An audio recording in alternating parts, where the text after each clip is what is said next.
Hello guys, so welcome back dito sa aking channel.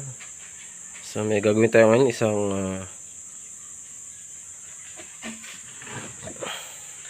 Bluetooth speaker, A1 super subwoofer 2000 watts. So ang sabi ng may-ari nito is maugong daw. So check natin kung talagang maugong. Saksak na natin. Power on. So na-repair na rin pala ito, no? Palitan na rin yung cord niya. So ano natin siya, power on.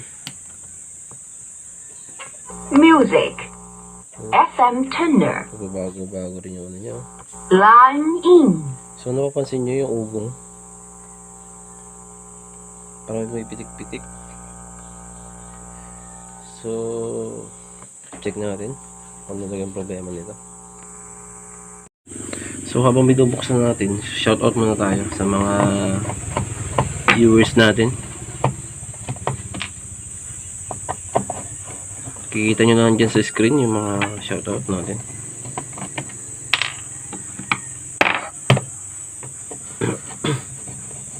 Okay guys, habang nag-resolve tayo, so pwede nyo silang bisitahin. Yan yung mga nakalagay sa screen, yung mga shoutout. And then shoutout nga pala sa lahat din ng mga bumubuo ng electronic technician at sa admin. So Sir Tony Pagyo and Mujajos Technique. So shoutout sa inyo lahat. So yung mga nais matuto ng electronics yan, bisitahin nyo. Okay guys, yan. So wala naman siyang lumubong capacitor. So tingnan natin dito. Tignan nyo guys yung board nya. So marandian at tad na rin siya ng hinang, no? So tingnan natin bakit siya nag-humming sounds. Okay. I-try lang natin muna i-resolder to, no? I-resolder lang muna natin. Baka resolder lang kailangan. Resolder lang natin siya. Sandali lang guys.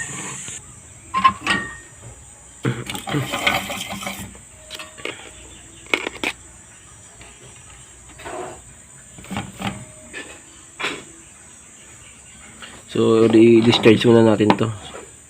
So cutter lang gamitin ko. Yung filter capacitor kailangan natin i-discharge.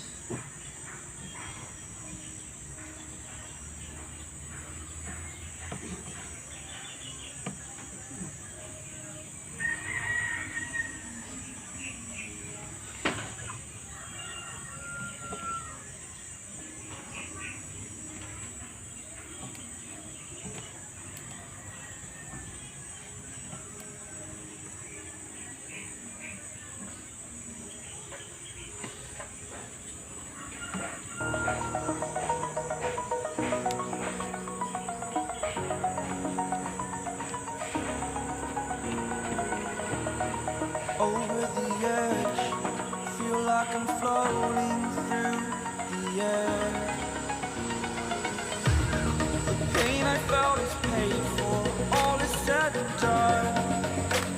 Oh, I am restricted, fixed upon the web. I need to kick the habit that my mind is breathing in. Break out, I've got to see.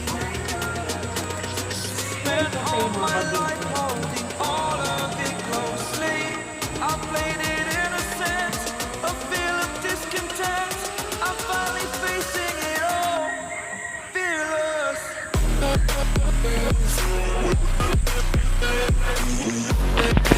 Okay guys, tapos na natin siya i-resolder. So na-resolder na natin siya. So proceed tayo dito sa filter capacitor niya. Gamitin natin siya ng ESR kung good pa ba to. So last option natin yun. And then proceed tayo dito sa volume control niya in case na sira itong capacitor filter. So check natin yan. So wait lang guys. Okay, nakaset na ang ating ESR tester. So check natin yung filter capacitor na yan. us. I'm here and I'm feeling exaggerated, that's what Okay, good. Tingnan natin. the story's over now. I must conclude. I am conflicted. So, good. Malakas pa naman siya guys, no? Hanging in the balance, not the So, dito tayo sa life I want to secondary filter capacitor. So, nag-discharge naman na yan. Okay. Good naman. So, testingin natin. So, testingin natin siya kung may ugong pa rin, no? So, saksak muna natin.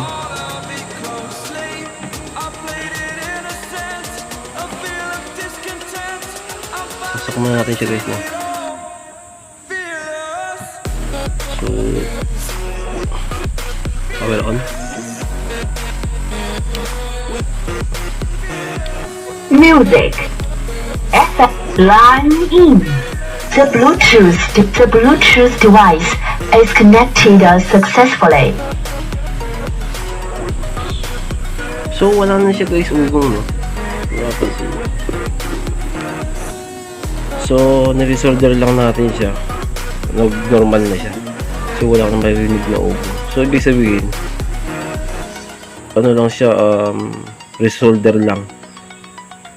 So, yun lang yung naging problema niya. So, testingin natin. So, testingin natin sa Bluetooth. The Bluetooth device is connected successfully. So, nag-connect na siya guys, no? So, wala siyang makikita, wala siyang ugong. So, tignan natin yung sounds kung malinis. Tingnan natin yung sounds niya kung okay ba, kung malinis. O wala siyang magkakaroon tayo ng magandang kanta. Yung hindi tayo makaka-copyright.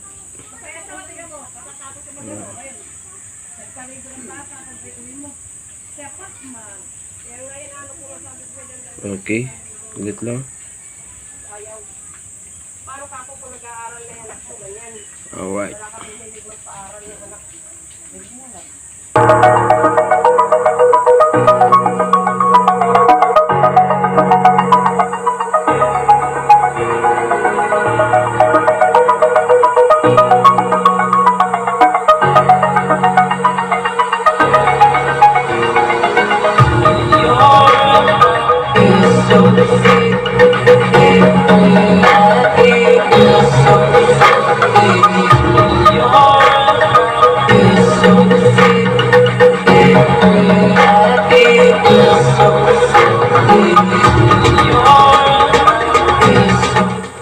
So guys, buong buo siya, no? So resolder lang ang ginawa natin. So simple lang pala naging sira niya.